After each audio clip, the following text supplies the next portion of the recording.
Dear friends, Assalamu alaikum. We meet today on the 15th of July, the year 2024. Today I am with Sheikh Imran Hoseinin, and we are going to discuss a very important topic.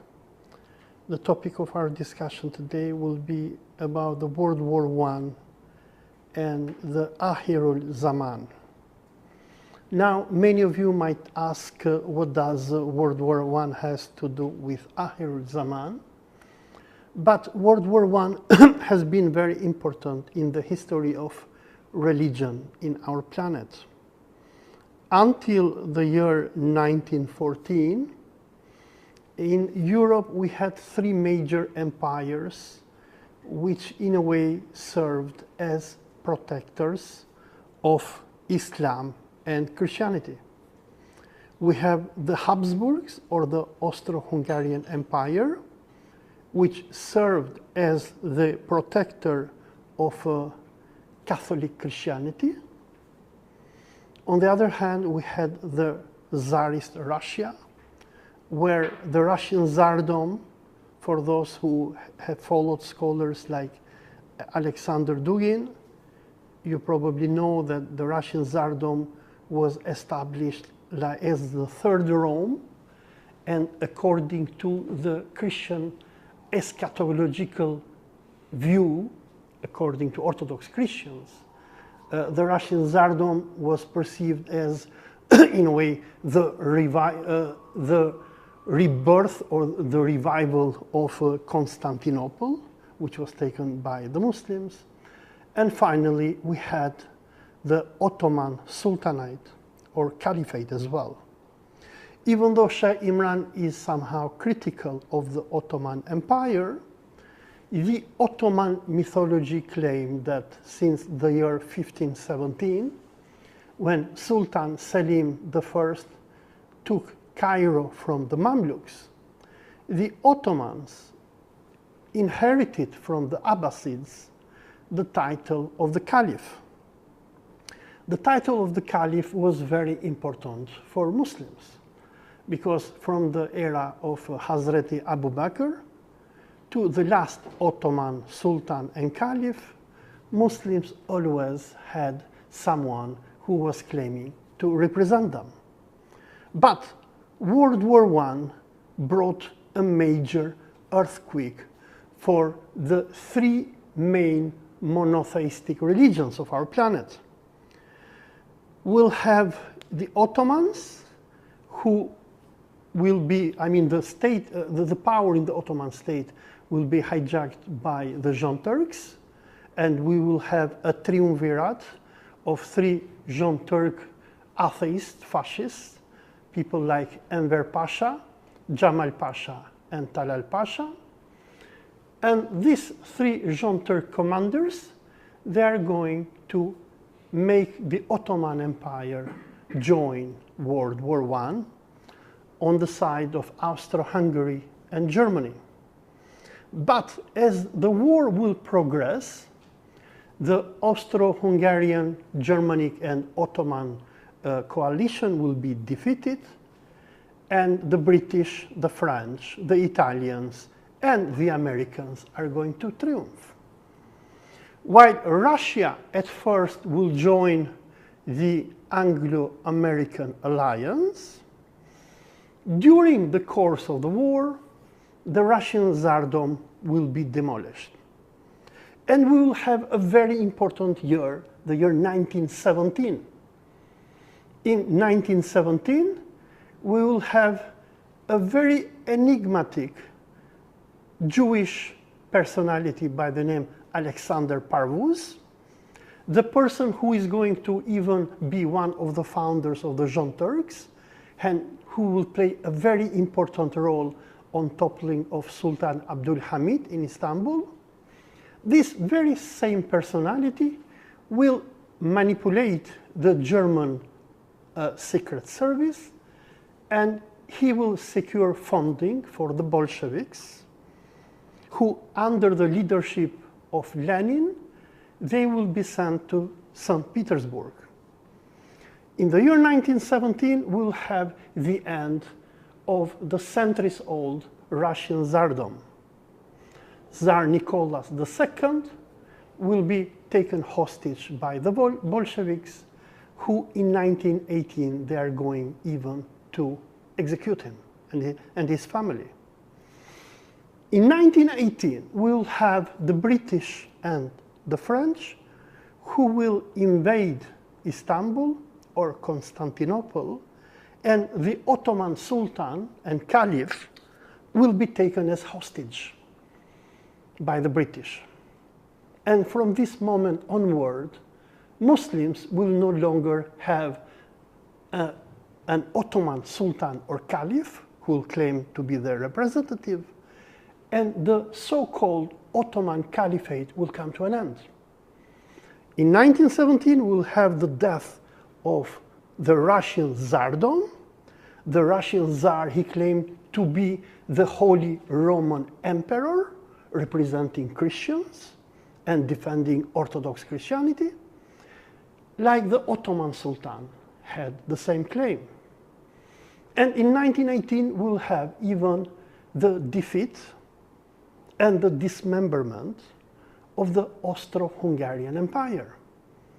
Austro-Hungarian emperors, they were the defenders of Catholicism. Especially since the Italian Revolution of 1870s, when Italian Masons under Garibaldi, they will defeat the Papal State, Catholic Christianity is going to lose its pontificate state or its religious state, which was the Papal State. And the year 1917 will bring a new development in the history of mankind. While we will see the disappearance of the empire of Islam, the empire of Orthodoxy and empire of Catholicism, we'll have the British who are going to invent Israel. In November 1917, British Foreign Secretary Alfred Balfour will issue a letter promising to the Zionist lobby of Europe and to Lord Lionel Rothschild the establishment of a Jewish homeland in Palestine. What will happen is that in 1918, the Austrian, German, Ottoman bloc will be defeated. We will have the dismemberment of the Habsburg and Ottoman Empire, and we will see the colonization of Muslims. The British, the French, Balkan nation states are going to invade territories from Kosovo to Palestine, from Egypt to Syria. And the colonial powers, they're going to create new realities. But from this moment onward, Orthodox Christians, they will no longer have the Holy Russia which will defend them. And Muslims will no longer have the Ottoman Sultan. So today with Sheikh Imran, I want to discuss this. I mean, what is his view? Because, I mean, what happened in 1917 and 18 was something of monumental change, which was never seen before in the history of mankind. We'll see suddenly a small group of Jews who, by using the British Empire, they will change the realities of the Muslim world and they'll take control of the Holy Land. I'm sorry, Sheikh, for my lengthy historical introduction, but I believe that your theological understanding can enlighten our viewers. Bismillahir Rahmanir Rahim. And I am tremendously happy, thrilled that we are discussing this subject today, Dr. Olsey. I have waited a long, long time for someone with your scholarship with whom I can engage on a discussion on this very important period of history. Before we proceed, I want to, because I don't want to forget, I want to offer a suggestion to you. My opinion is that this subject is so tremendously important that we need to teach the subject to our people in a teaching seminar. So I want to organize a complete 1 week, a teaching seminar, and advertise it, and as many as possible who want to come and join us for 1 week to teach the subject, and that you would take charge of the historical part, the political history of the subject, and I would contribute the Islamic eschatological part of the subject, and that we invite other scholars who can join with us, maybe right here in Malaysia, which is so welcoming, and you are already here, and I'm comfortable with Malaysia. So if you are in agreement, I'd like to discuss this with you and try to organize a seminar, a teaching seminar on this period of history in which the First World War is so pivotally located. The second thing I'd like to say on this, the 8th day of the month of Muharram of the year 1446, is that in order for us to study this subject effectively, we need to bring the two scholarships together. Scholarship in political history and scholarship in the Quran and the Sunnah, that is Islamic eschatology or ilmu akhir zaman. And both of us are eminently qualified to do that, to try to harmoniously integrate the two subjects. We may not always agree, but there will be tremendous benefit in such a dialogue and a harmonious integration of the two scholarships. Having said that, let me put it into the record what I have consistently said for 25 years now, but maybe of recent times I've not been repeating it, that there was a model of a state which came with Nabi Muhammad alayhi salatu wasalam, and that model of state did not come with him for the first time. That model of a state came for the first time with Nabi Dawood alayhi salam, the prophet David, and that culminated with the prophet Nabi Sulaiman alayhi salam, the prophet Solomon, and it was called Holy Israel. And the Islamic state in Medina was a replica of that state. What was most important about the profile of that state is that it was not a secular state. It was a state which recognized the supreme authority of the Lord God, and the truth came from him, and it was absolute truth. And the state was founded on truth. The legal system was based on truth. The system of governance was based on truth. And then that model of a state left the Arab world and went to Constantinople. And I am not, I have to confess that I'm not comfortable really with the Khilafat, Islamic Khilafat, leaving the Arab world. But it left and it went to Constantinople. And I accept that the external form of the Khilafah state existed in the Ottoman Empire until 1924.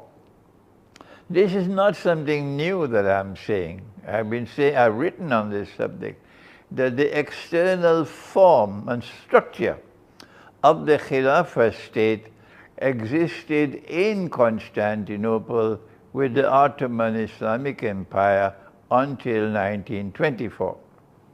My criticism has not been with the external form. My criticism has been that this was a monarchy, a family rule, And this was not the first time that family rule came.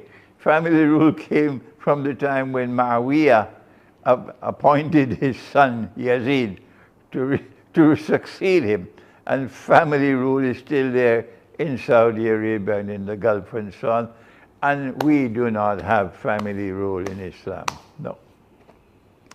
The external form of the model of the state existed in the Ottoman Empire until 1924. And what replaced it was a model of a state which came from modern Western civilization, and it is that model of a state which is now universally applied all over the world. And this model of a state existed for the last time and ended with the Ottoman Empire. Let me put that into the record. So despite whatever criticisms I make of Ottoman warfare and the code of conduct in warfare, this does not detract from the fact that I have recognized that the model of a state was that of a Khilafat state, external form. Secondly, it is in the record that for the last 25 years I've been saying it, and I'm not the only one. I think it was a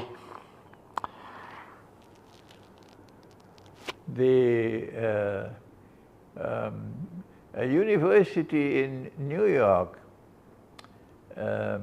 upstate New York, and the scholars in that university went on record to declare that the last free and fair market that mankind ever experienced, before modern Western civilization came with their bogus monetary system and their bogus banking system, the last free and fair market that existed in the world was the market of the Ottoman Empire. And credit must be given to them for that. So now then, having put that into the record, the period of time that you are directing attention to is one in which the Ottoman Empire disappeared from the map of the world. And for me, what is most important about that disappearance of the Ottoman Empire has nothing to do with Osman. It is the model of a state that came with Nabi Dawood alayhi salam, Nabi Muhammad alayhi salatu wasalam, and which was preserved with all its defects until 1924. That model has disappeared. And we in Islamic eschatology, we say that the model of a state we now have does not represent truth which has come from the Lord God. Also, when I was a doctoral student at the Graduate Institute of International Studies in Geneva, the director of the institute, Professor Jacques Frémont, he liked me very much, like a son to him. And I chose him, I asked him to be my thesis director. But I chose a topic, post-caliphate Islam and the search for a new Islamic public order, and I had no knowledge of Islamic eschatology at that time. Professor Frémont said to me, Imran, go search the world of Islam and find an expert on this subject. And I will invite him to join the team for your doctoral thesis. And I searched and I could find no one because I did not know at that time that the model of a state which has replaced the Islamic Khilafat was a bogus model. And from our Islamic eschatological perspective, it came from the false Messiah, Masih al-Dajjal, and it's not going to last for long again. We have a prophecy of Prophet Muhammad ﷺ that a great war is going to come, and that great war is around the corner. The president of Serbia declared about a week or two ago, he said, I expect that great war within the next 3 months. I don't know when the great war will take place, but nuclear war.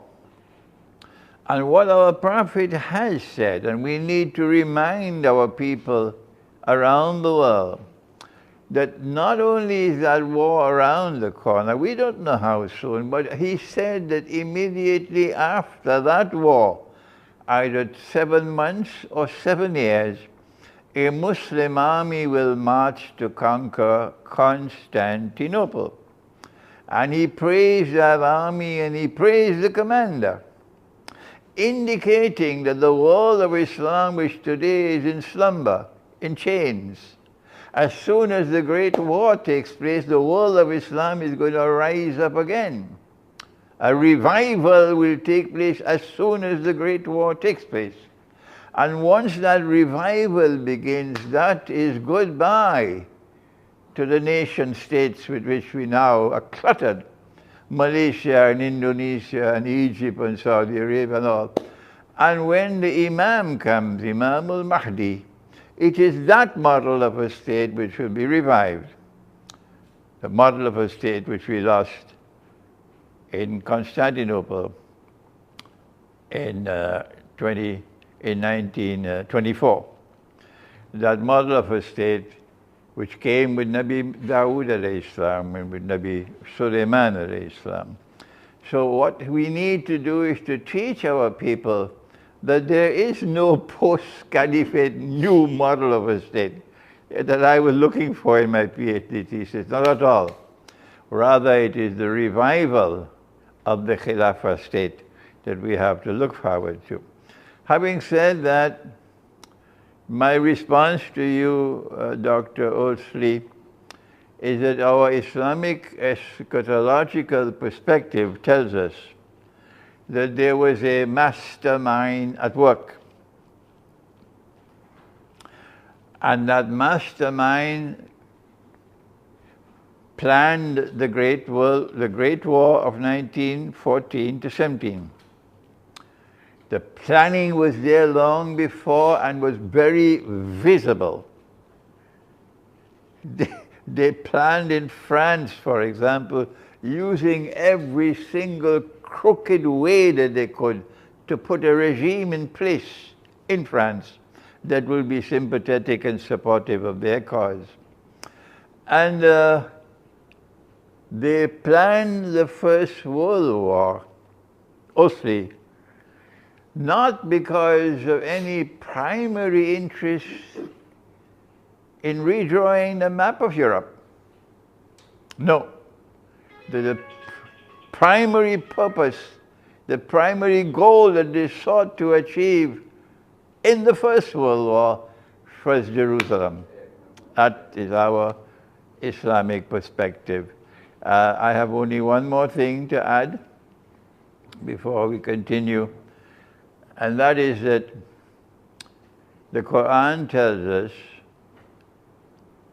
that when Pharaoh was drowning, just before he died, underneath the water, he declared that he's no longer God. Before this, he had said, Ana Rabbukumul A'la, I am the Lord God Most High. But now that he's dying, he realizes he's not God. And he now declares, I believe in the God of Moses and of Harun alayhi salam. And this is what the Quran says. It is in Surah to Yunus, I believe, yes. بَعْدَ أَعُوذُ بِاللَّهِ مِنَ الشَّيْطَانِ الرَّجِيمِ. This is perhaps the most important verse of the Quran to guide today's dialogue between us. Al-an, now Pharaoh, now you make this declaration. وَقَدْ عَصَيْتَ قَبْلُ, and before this, you were in such arrogant rejection, obstinate rejection. وَكُنْتَ مِنَ الْمُفْسِدِينَ, and you were so wicked in your conduct, corrupting the land and destroying the land. فَالْيَوْمَ نُنَجِّيكَ بِبَدَنِكَ. Today, Pharaoh, I have decided that I am going to preserve your physical body. لِتَكُونَ لِمَنْ خَلْفَكَ آيَةٌ, that when your physical body is discovered, when it resurfaces in history, that physical body and that moment in history will function as a sign from me for a people to come after you. وَإِنَّ كَثِيرًا مِنَ النَّاسِ عَنْ آيَاتِنَا لَغَافِلُونَ. But most people are heedless of my signs. So Dr. Ousley, what is the sign? The body of Pharaoh was discovered not accidentally, but by divine design in the very year that the Zionist movement was born, in 1897. 1887. The very year or the very time that the Zionist movement was born in Basel, in Switzerland, on that same year, that same time. Let's not fight boxing matches over a day or two. The very time when that Zionist movement was established in Basel, in Switzerland, that was when the body of Pharaoh was discovered. So now then, what is the sign? It is one of the remarkable things of the Quran that Allah constantly invites us to think. He says that this Quran was sent لِقَوْمِ يَتَفَكَّرُونَ, to people who think. And one of the remarkable things of Islamic scholarship today is that it has negative views towards people who think. The great scholars we have had of the modern age have been people who have defied traditional Islamic scholarship, like Dr. Muhammad Iqbal, and who have dared to think. So what was the sign? That when the body of Pharaoh is discovered, a timeline of events will now unfold in which history will repeat itself.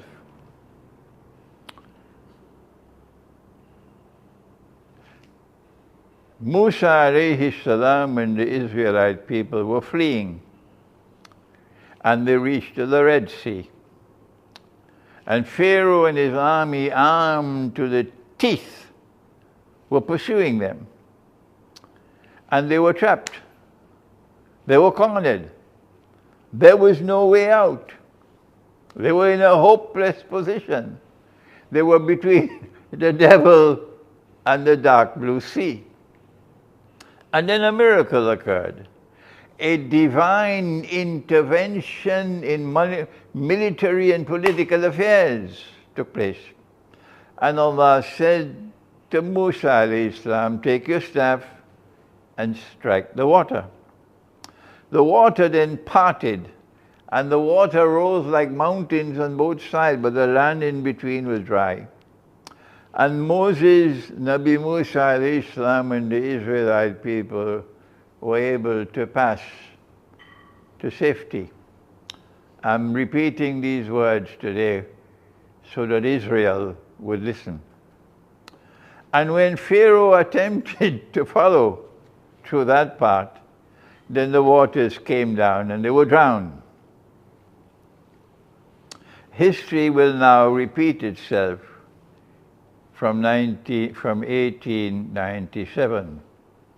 That a timeline of events will now unfold in which those who have faith and who lead the believers, that is Imam al-Mahdi and the Muslims, will now be cornered. The events are going to unfold in which the First World War was a pivotally important one. And when the Israeli forces have cornered the Imam, and there is no hope for him, and they're moving in for the kill, as Pharaoh was moving in for the kill, history will now repeat itself. and the Messiah will return, a miraculous event, and he will kill the false Messiah. This is at the heart of our subject. And I wanted to bring this verse of the Quran from Surah to Yunus to put it into our discussion so that we'll now be able to look at events. And this is where you take over, Olsley, because you've got the scholarship that I don't have. That from 1897 to 1902 is only 5 years. If the Zionist movement is to achieve its goal of the establishment of a Jewish state in the Holy Land, you got to topple the Ottoman Caliphate. And all the forces that were hostile to Sultan Abdulhamid assembled in Paris in 1902. Under the Young Turks. And we need your scholarship now, not mine. We have to try to bring to the table the strategies they employed, that by 1908, correct me if I'm wrong, by 1908 they brought the revolution. And by 1909 perhaps Sultan was deposed. And he was jailed at the house of a Salatini family, which was a Jewish family. Jewish family. In Thessaloniki or Salonika. Salonika, yeah. We need so to know. They sent the Sultan or the Caliph of Ottomans to humiliate him into the house of a Jewish family. Yeah. We know that there were Jews involved in that conference in 1902. But there are Jews who are part of the Zionist movement, and there are Jews who are opposed to the Zionist movement. It's your scholarship we are depending on to analyze that conference in 1902, the period of time between 1902 and 1908. I bought a book on that subject. Also, it cost me $300 US. And I don't know who. Somebody borrowed the book, and I don't have it anymore. Then we have 1909 when the Sultan is deposed. As far as I'm concerned, the caliphate is gone. Correct. Because you have a figurehead now. Correct. In 1909. And you have the Young Turks who take power. Yeah. Who are atheists by it. There it is. And then you have the period from 1909 to 1914 when essentially godless people were ruling the Ottoman Empire. And that's when the Armenian genocide took place. Okay? What was the role of Russia in provoking the Armenian genocide? Well, before going into that, I want to ask you for something else. Because the year 1917 and 18 is very important in the history of Islam and Orthodoxy. Because until 1917, Orthodox Christians, they had a Tsar. The Tsar was the Holy Roman Emperor. So from the time of Constantine the Great, when he adopted Christianity as a religion of the Rome, and he even established Constantinia, so from the 4th century until the 20th century, Christians in one way or another, they had a Holy Roman Emperor. So there was a descendant of Constantine the Great. The same thing was about Islam. From the 7th century, when our Prophet established the state of Medina, for good or for worse, Muslims always had a kind of caliph. You are right, what you said about Muawiyah and other dynasties which established the kingdom, but still, even though we will have kings and dictators taking power, still the frames of Muslim kingdoms were based in the Sharia. But then what happens is that with the killing of the Tsar in 1918 and the taking hostage of the Ottoman Sultan, Mehmed VI, Muslims were suddenly left yatim, orphans. The slogan that Ottoman ulamas had when they were fighting against non-Muslim powers was that we fight for din ve devlet. So the ideology of the Ottomans was that we cannot have religion unless we have state. Devlet in Ottoman means state and din means religion. But now what happens from 1917 to 1918, suddenly Muslims are left, and Orthodox Christians as well, are left without a religious state.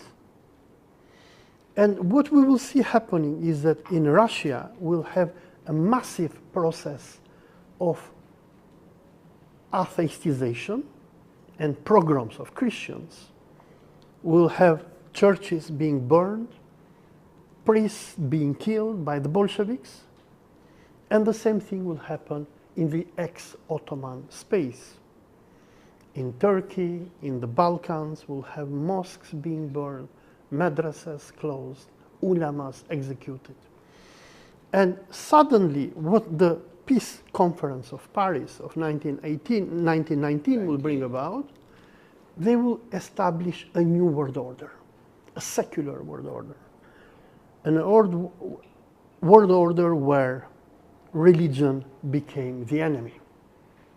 So what French Masonry started in France in 1789, when they toppled the king and they destroyed the church, World War I will bring a global triumph of the international Masonry. And by the way, the Young Turks, they belong to the Grand Lodge of Orient, the French rite of Masonry. So we will have a wave of anti-religious massacres and hatreds, which will happen from Istanbul to Moscow. Priests and imams, ulamas and bishops will be executed. And the 20th century will be a century of nightmares. We'll have extreme nationalist ideas. The Germans, the French, the Italians, the Greeks, the Bulgars, everybody will go against everybody.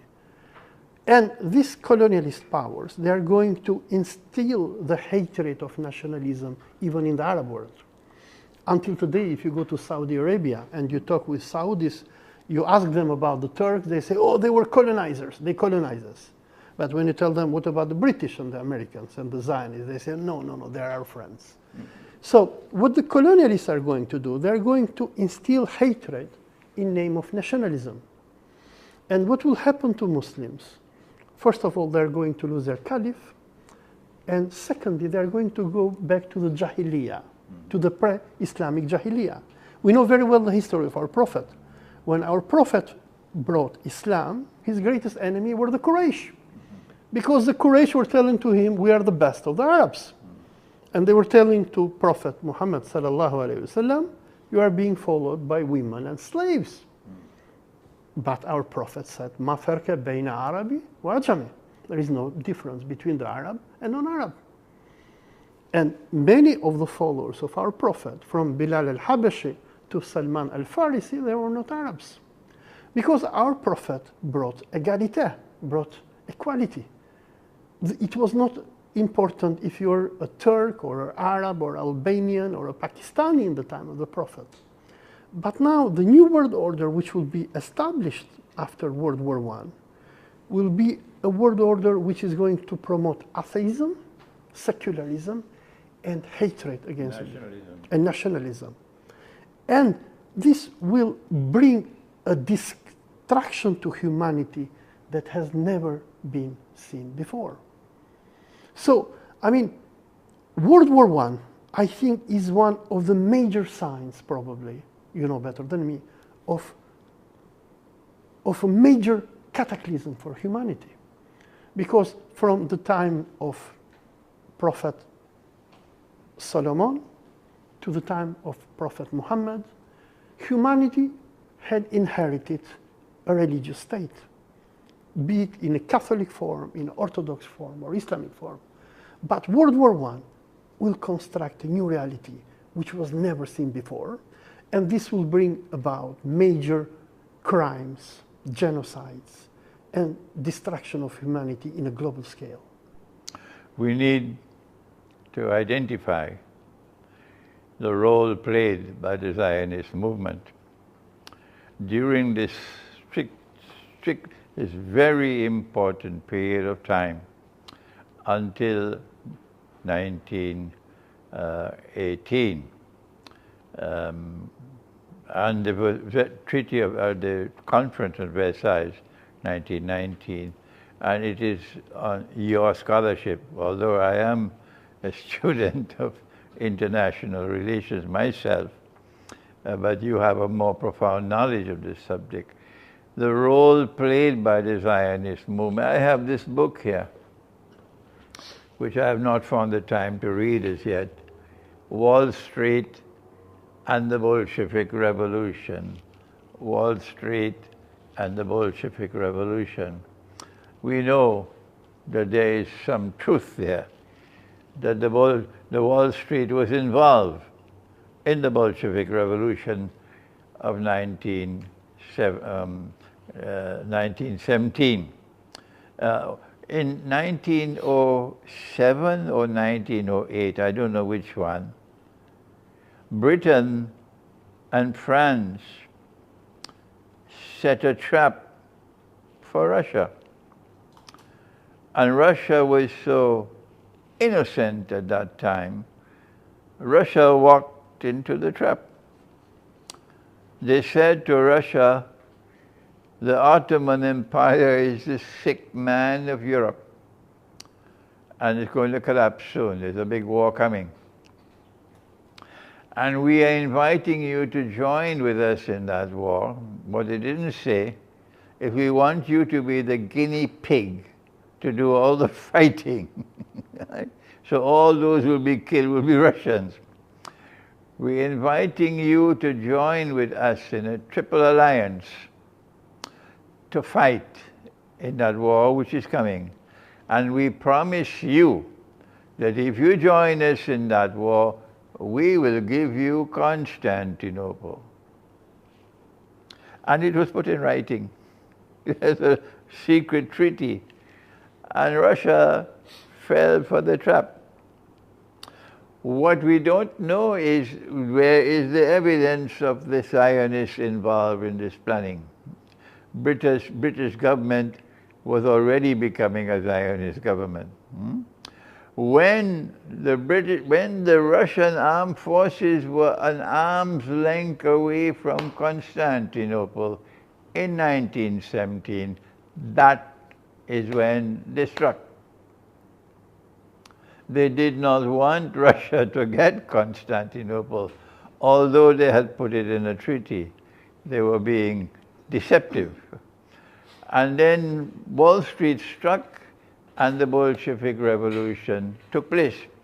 As soon as the Bolsheviks took over from the Tsar, they pulled Russia out of the war.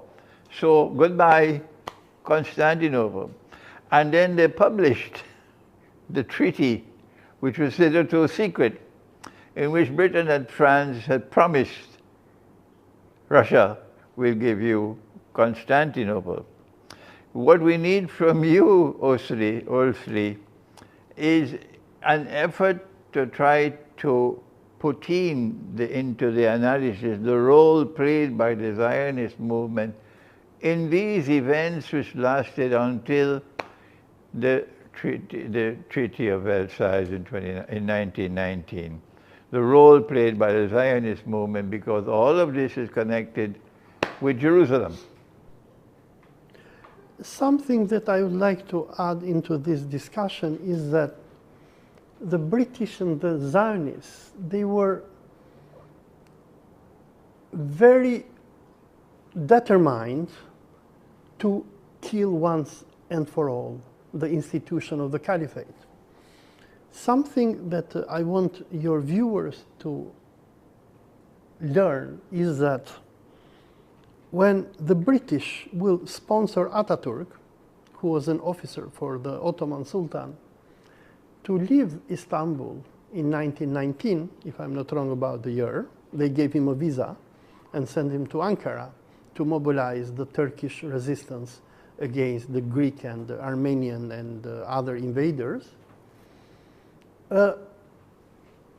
What is very interesting, there is a book by Andrew Mango called Ataturk, the biography of the founder of modern Turkey, is that while Ataturk was building his power base in Anatolia against the Sultan, the budget for his state was being paid by the Bolsheviks. Okay. So money was coming from the Bolsheviks to pay Ataturk. From Wall Street to the Bolsheviks. And the Bolsheviks from the Bolsheviks to Ataturk. Thank you for this information, yes, Olsi. It's a very nice book by Andrew Mango. And later on, after he succeeded, he will have agreements with the French and with the British for the establishment of the Republic of Turkey. But the agreement for Ataturk, for him taking power, was that he had to end the Sultanate, which he ended it in 1922 and 23. And finally, in March 1924, the Grand Assembly of Turkey abolished the caliphate. The institution which, for Muslims, was created by Hazrati Abu Bakr and Umar. And what is very interesting that I want your viewers to know that the famous Sharif Hussein, the great-grandfather of Hussein bin Ali, the Sharif of Mecca, who was appointed in this position by Sultan Abdul Hamid, 1916.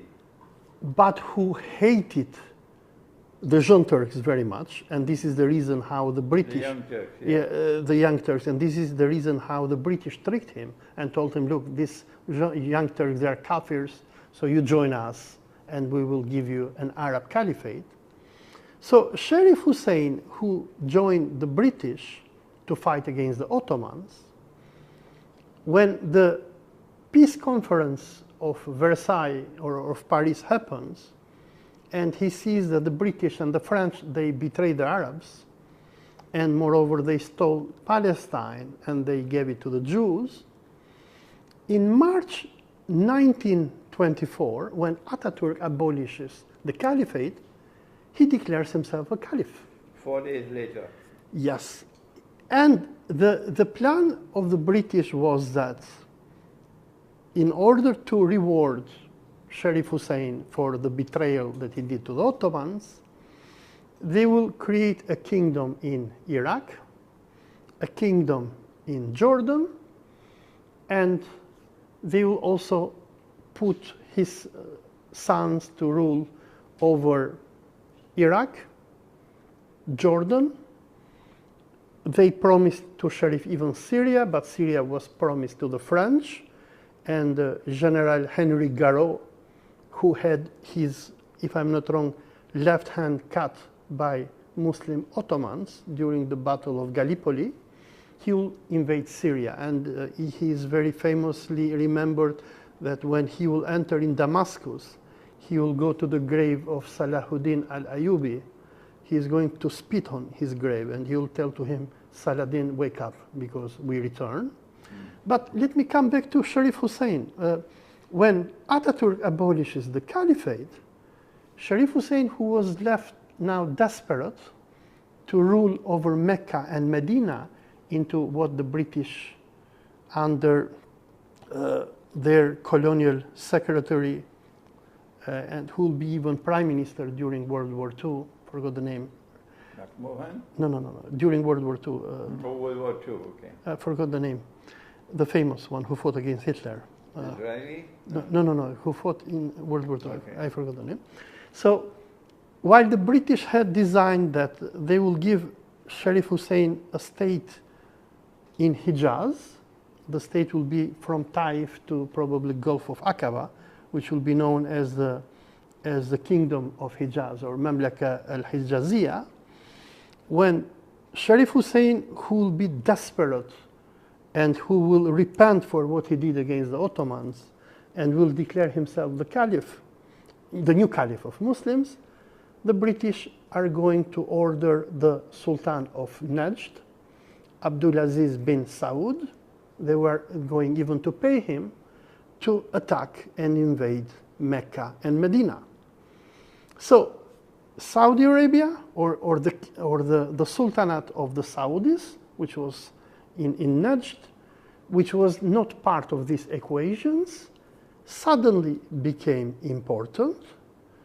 The Saudis, they will be paid by the British in order to invade Mecca and Medina and to give an end to this crazy, cheated old man, Sharif Hussein, who, while the British were very successful on killing the Ottoman Caliphate, he suddenly wanted to become the new Pope of Islam, ruling from Mecca and Medina. And I want the viewers to see the bigger picture here, that World War I was a war that was directed against Christian Orthodoxy. This is for your Russian and Orthodox viewers to understand how the plot and the sending of the Bolsheviks in St. Petersburg was a calculated step to end Christian Orthodoxy. And then it was to give a final death blow to Islam. And Saudi Arabia was created as a state as a reward for what they did to the Caliphate of Hijaz. And until today, one of the missions of Saudi Arabia is not to allow the establishment of any caliphate over the two holy cities of Mecca and Medina. I am very happy, Ulsi, to see that you have this profound knowledge of the history of this period. I've never come across another scholar in my lifetime who has this knowledge that you have. In fact, there is a very valuable work which was edited by Arnold Toynbee. And Arnold Toynbee is not a crooked man. No, I have to give him credit for integrity, Arnold Toynbee. That he edited the Survey of International Affairs every year during this period of time. And if you read the Survey of International Affairs, I think it was 1925 or 1926, which I read at the Library of the United Nations in Geneva when I was a doctoral student. He gave us the information that the British were paying Sharif Hussein bin Ali £7 million a year for his alliance. And they were giving Abdulaziz ibn Saud some £500,000 for his alliance with them.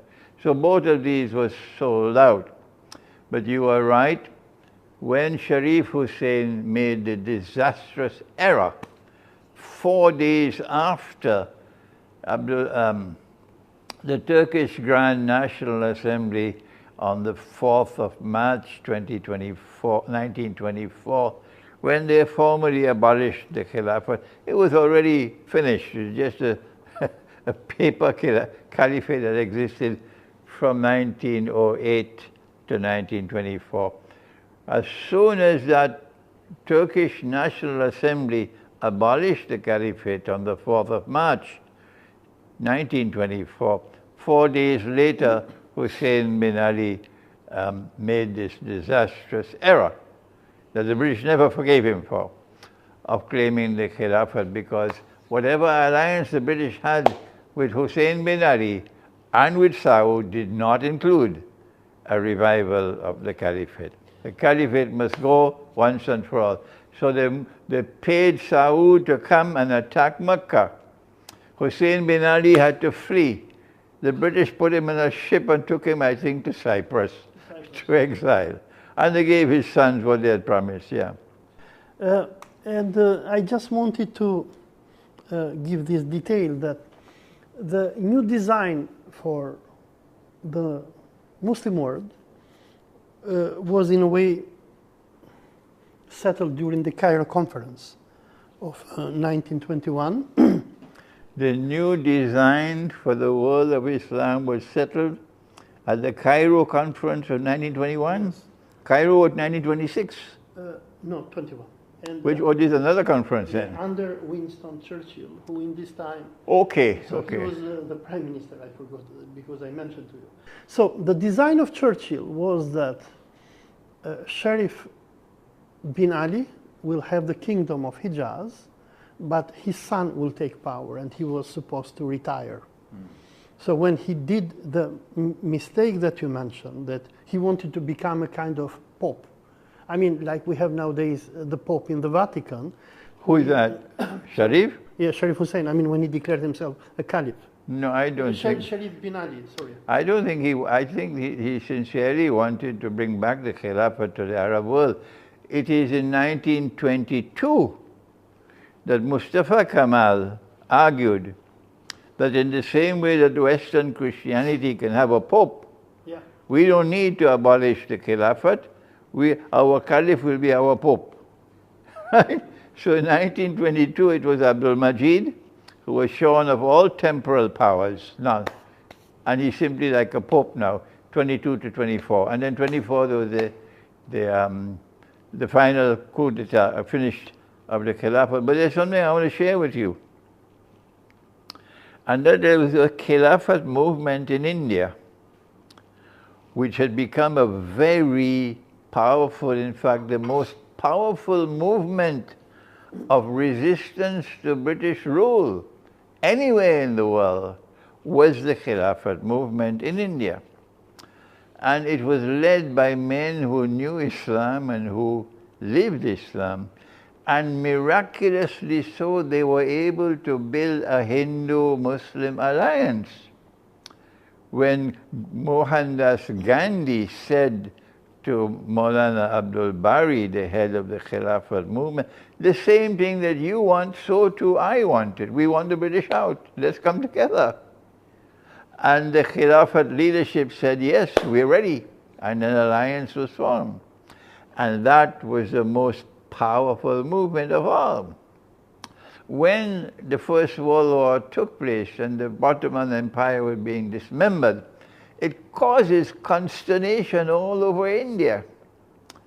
And the Indian Muslims were agitating against the British rule in India, and it was causing problems for Britain.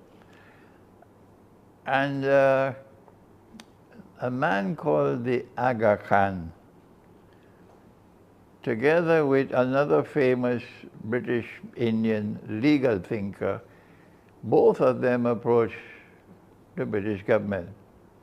First of all, they published a letter in the London Times, and they approached the British government on behalf of the caliphate. Because Mustafa Kemal had said in 22, we don't need to abolish the caliphate. You have the Pope, so we can have a caliph with a Pope. And when Mustafa Kemal saw what the Indian Muslims were doing with Britain, that provoked the Turkish National Assembly in March of 24 to finally abolish the caliphate, because they felt this was a threat that the Indian Muslims were doing. I wanted to just include this in our discussion. Yes, please continue. Yeah, and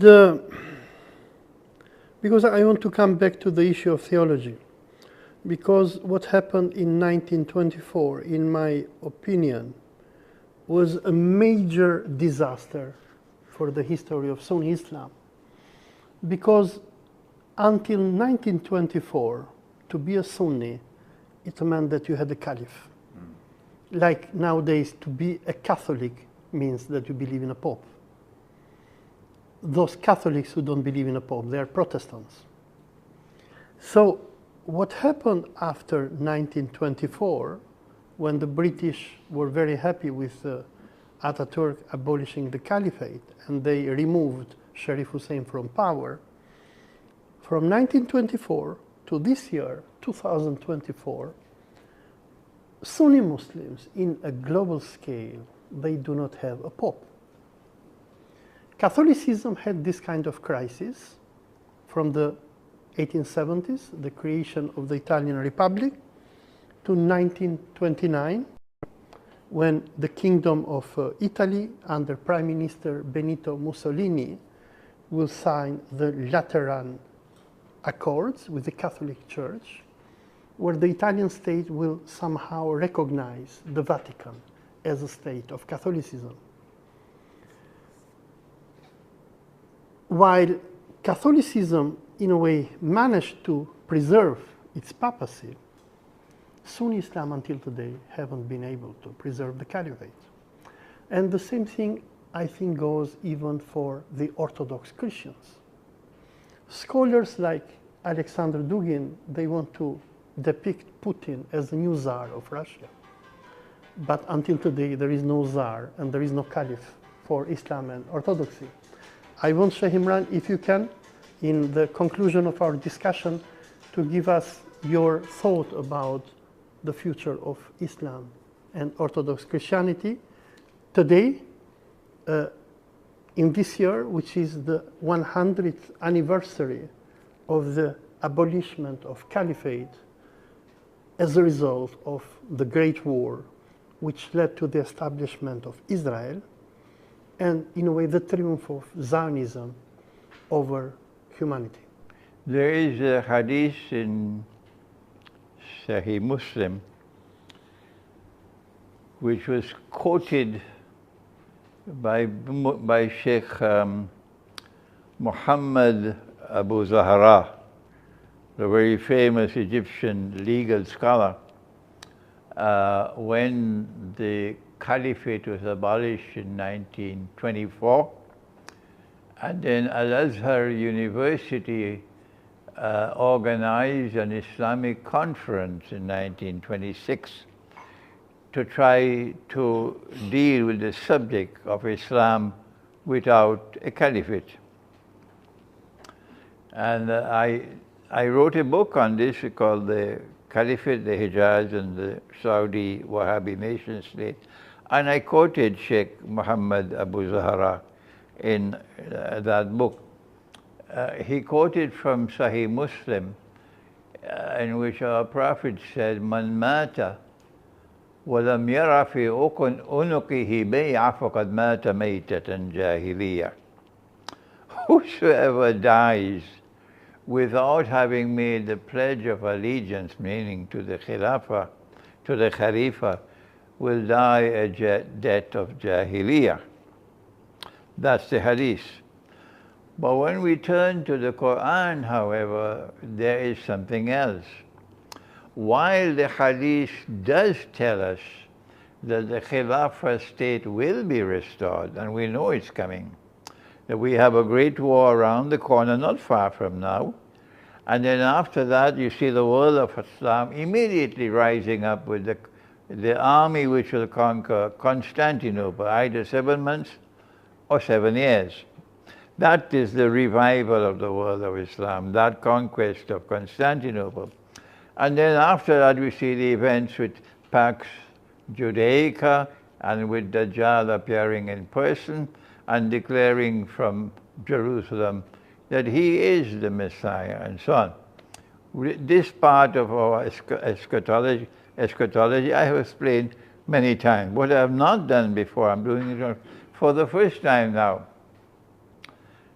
Because there was a powerful voice in Al-Azhar University arguing at that time, but he was a lone voice, that it is possible to have an authentic Islam without the state.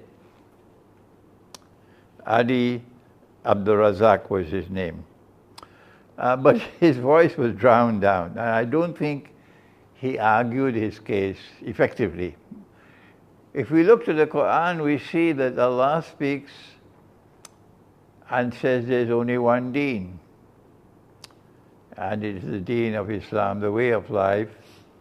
The way of life, Islam means the way of life of submission to the one God. That is Islam. So you don't have to be a follower of Prophet Muhammad Allah's blessing be upon, to be in Islam.